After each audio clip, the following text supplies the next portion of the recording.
नमस्कार नमस्कार शेतकरी बंधूंनो.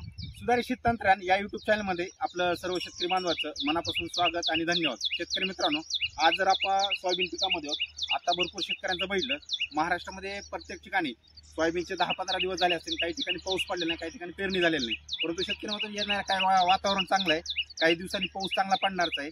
आता ज्यांनी पहिल्या पावसामध्ये पेरणी केली अशा शेतकऱ्यांचे आज जर बघितलं सोयाबीन 10 ते 15 दिवसावर आहे, काही जणांचे 20 दिवसावर असेल सोयाबीन. आता जर बघितलं सोयाबीन, मूग, उडीद किंवा तूर पीक असेल तुमचं, ह्या पिकांचं जर तुम्ही बघितलं, सगळ्यात महत्त्वाचं तणावर नियंत्रण करणे गरजेचं आहे. शेतकरी मित्रांनो, आपण सर्वजण बघत असताल, सगळ्यात महत्त्वाचे एक मराठीमध्ये आहे तण खाई धन. आता बघत असाल की आपलं जर तण जर नियंत्रण असेल तर आपल्याला उत्पादन चांगलं मिळते. आता आपल्याकडे प्रगतशील शेतकरी आहेत, ते तुम्हाला त्यांचा अनुभव तुम्हाला शेतीमध्ये सांगतील.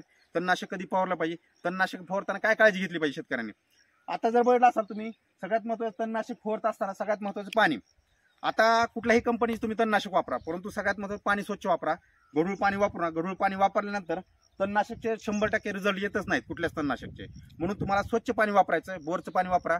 आता बोरमध्ये पाणी वापरत असताना 250 खाली जर बोर असेल तुम्हाला, तर 100% तुम्हाला लिंबू किंवा ह्या काकाची एक टेक्निक आहे, तुम्हाला सांगणार की पाण्यामध्ये काय आपण वापरलं पाहिजे. ऐन टायमाला जर आपल्याला लिंबू भेटलं नाही तर कुठलं वापरलं पाहिजे. दुसरं म्हणजे पीएच मीटर वगैरे वापरत असते लोक, ते सुद्धा वापरणं चांगलं आहे. आता लक्षात घ्या, सगळ्यात महत्त्वाचं म्हणजे पेरणी झाल्यानंतर 15 दिवसाच्या नंतर तुम्हाला तणनाशक मारायचं, कुठलंही तणनाशक, तुमच्याकडे तण असो किंवा नसो.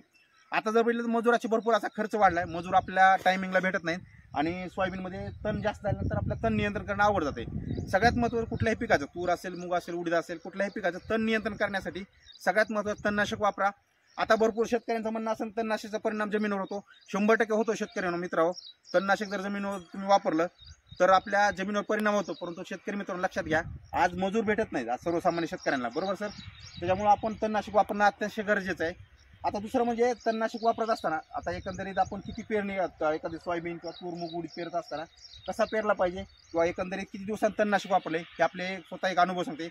नमस्कार. नमस्कार. आपलं पूर्ण नाव सांगा. माझं बाबूराव जाधव माझं नाव आहे. राहणार मी राहणार बनसारोळा, तालुका केज, जिल्हा बीड. बरं, आता एक आता तुम्ही आता पेरणी केली सोयाबीनची, अतिशय चांगलं तुमचं पेरणी जर बघितलं, आता जर महाराष्ट्रामध्ये शेतकऱ्यांचं बघितलं तर अशी पेरणी कुणाचीच झालेली नाही. एक समान पेरणी झालेली आहे.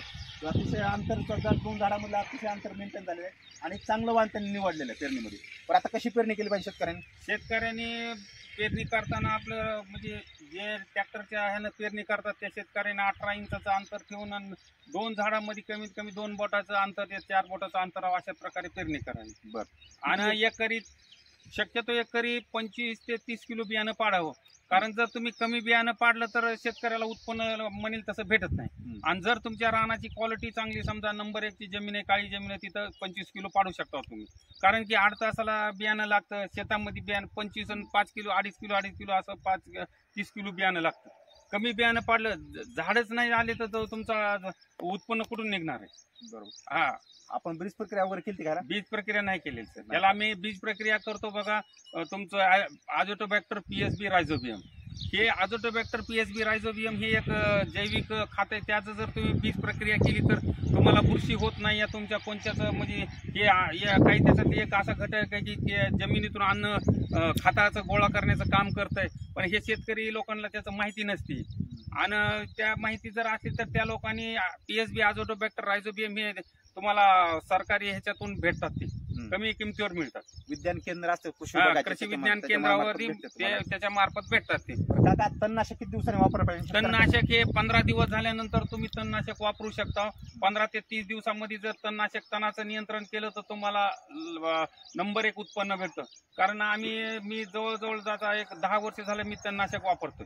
तर आपल्याला 15 ते 17 कट्ट्याचा उतार येतो एकरी. पहिलं आम्हाला कुठं 5 कट्टे, 4 कट्टे, 3 कट्टे. कारण की जेवढं तण वाढेल तेवढं तुमचं उत्पन्न घटणार. आणि जेवढं तुम्ही तण विरहित ठेवणार, तर आता मजूर नसल्यामुळे तुम्हाला पर्याय नाही.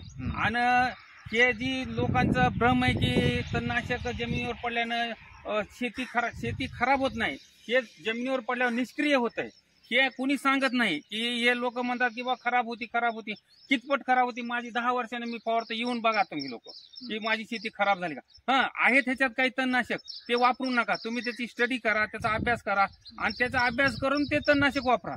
उगाच दुकानदार मला हे घेऊन जा आणि ते आणून फवार, तसलं करू नका.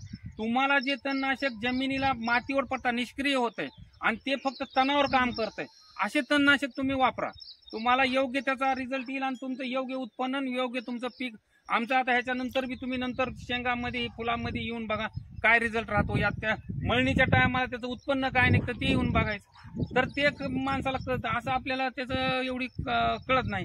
नुसतं फवारणं करणं हे नाही. आणि ट्रॅक्टर चालित यंत्रानं फवारल्यानं ह्यानं फवारणी व्यवस्थित होते, योग्य ठिकाणी त्याचं औषध पडतं. आणि ते पाठीवरच्या फवाऱ्यानं जर आपण असं करत गेला होता ते इकडे इकडे करण्यानं ते सुटत, त्यातून तेवढं जमिनीत राहतं. त्याच्यासाठी होईल तेवढं कोशिश करून ट्रॅक्टरनं फवारणी केलेलं त्याचा फायदा होतो. शेतकरी मित्रांनो, यांनी सगळ्यात महत्त्वाचे मुद्दे तुम्हाला सांगितले. शेतकरी मित्रांनो, त्याचा तुम्ही अभ्यास करणं गरजेचं आहे. सगळ्यात महत्त्वाचं कृषी दैनंदिन आपल्या विद्यापीठाचे असतात. परभणी विद्यापीठ असेल, लाहोर विद्यापीठ असेल, सगळ्या विद्यापीठाचे असते. जी की कृषी विभाग आपल्या अंतर्गत काम करत असेल किंवा युट्यूबच्या मार्फत तुम्ही बघू शकता किंवा ॲग्रोन पेपर वाचू शकता. शेतकरी मित्रांनो, तुम्हाला ही सांगायचं सगळ्यात महत्त्वाचं टेक्निकल शेती करत असताना सगळ्यात महत्त्वाचं अशी फवारणी तुम्ही करा. त्याचा फवारणीचा फायदा काय, एक सरीत पडतंय आणि सर्व तणावर नियंत्रण होतं. आणि काकाने मग सांगितलं की आपलं फवारताना इकडे तिकडे होतंय किंवा मजूर आपला दारू पिऊन फवारतोय, अशा वेळेमुळे काय होतं, आपलं तण कुठेतरी फवारणी जात नाही, औषध जात नाही आणि तण नियंत्रण होतंय. म्हणून सगळ्यांनी अशा प्रकारे नवीन तंत्रज्ञान शेती करा. अशी जर तंत्रज्ञान तुम्ही शेती केली 100% तणावर नियंत्रण होईल. काकांनी त्यांचा एक अमूल्य अनुभव किंवा आपल्या शेतकऱ्यांना सांगितला, जे स्वतः विद्यापीठाच्या सगळ्या डायऱ्या वाचतात, कृषी दैनंदिन वाचतात, दरवर्षी आपली दैनंदिन येत असते महाराष्ट्र गव्हर्नमेंटचे. तुम्ही सगळ्यांनी वाचा आणि अशाच टेक्निकल शेती करा. आता जर बघितलं मजुरांचा खर्च वाढला, शेती जर बघितलं तर परवडना झाली. का परवडना झाली याचं कारण भरपूर माहीत, कारण की शेतकऱ्यांना टेक्निकल माहिती कमी शेतकऱ्यांकडे. आता ही जर बघितलं तर सुधारित शेतकरी हे टेक्निकल स्वतः अभ्यास करतात, स्वतः त्यांनी फवारणीचं नियोजन व्यवस्थित करतात, मजुराचं नियोजन व्यवस्थित करतात, कधी फवारणी केली पाहिजे, कुठले तणनाशक वापर पाहिजे, टेक्निकली वापर करतात. अशा प्रकारे आपण स्वतः शेती करत असताना तज्ज्ञ म्हणून शेती करा. कुणाचं ऐकू नका, कुठल्याही दुकानदाराचं ऐकू नका, दुकानदार किंवा कंपनीवरचं ऐकू नका. तुम्ही स्वतःची बदल करायचा आहे. आणि जर तुम्ही शेतीमध्ये कमी खर्च करता आला, आता लक्षात घ्या, फवारणीमध्ये जर तुम्ही टायमिंगला फवारणी केली तर खर्च वाचतो तणाचा, तिथं तुमचा उत्पादक खर्च कमी होईल. त्याच्यानंतर फवारणी टायमिंगला गेली. आता जर फवारणी जर पहिले 21 ते 30 दिवसाच्या आतमध्ये फवारणी होणं गरजेचं आहे. 30 ते 35 दिवसामध्ये फवारणी करा. पहिली फवारणी सोयाबीनला करा. पहिली फवारणी करत असताना साधे मॉलिक्यूल वापरा. आता काका जर मला इमामेक्टिन किंवा प्रोपोनोफॉस असतील तुमचे साधे मॉलिक्यूल वापरा. एक साधारणतः बुरशीनाशक घ्या. आता आपण पुढच्या व्हिडिओमध्ये सांगू कुठले बुरशीनाशक तुम्ही घेतले पाहिजे, जे की कमी खर्च होईल. त्याच्यानंतर तुम्हाला एखादं खताचं घ्यायचं. आता 12-61 वगैरे खत घेतलं पाहिजे, 19-19 खत घेतलं, 19-19 खत घेतलं पाहिजे तुम्ही फवारणीमध्ये. ही अशी टेक्निकल खर्च करा आणि 2 फवारणीमध्ये सोयाबीनचं विक्रमी उत्पन्न म्हणा. आता काकाचं विक्रमी होत आहे, कारण काका टेक्निकल शेती करतात. असे तुम्ही सगळ्यांनी शेती करा. आता काका तुम्हाला एक मोबाईल नंबर सांगतील, ज्या शेतकऱ्यांना टेक्निकल माहिती काकाकडून घ्यायची त्यांच्याकडून तुम्ही घेऊ शकता. काका तुमचा मोबाईल नंबर सांगा. 8600 470059. त्यांना काकांना नक्की फोन करा, त्यांनी आपले अनुभव तुम्हाला नक्की सांगतील. आणि शेतकऱ्याचा बदल करण्यासाठी आपण सगळेजण आपलं चॅनल जे काम करतं, शेतकऱ्यांना टेक्निकल माहिती दिली पाहिजे. त्याचबरोबर शेतकऱ्याचा बदल कसा करायचा. आता जर बघितलं शेतकरी मित्रांनो, सगळ्यात बघा बिकट परिस्थिती शेतकरी आता जर महाराष्ट्र गव्हर्नमेंट बघितलं, कारण की भाव व्यवस्थित नाही सोयाबीनला. जेव्हा शेतकऱ्यांचा माल निघतो तेव्हा ती आयात केलं जातं आणि आमच्या शेतकऱ्यावर आज खूप सारी दयनीय परिस्थिती आली. परंतु ह्याच्यातून बदल करण्यासाठी आपण सर्वांनी एकत्र या आणि कमी खर्चात शेती उत्पादन जास्त करा.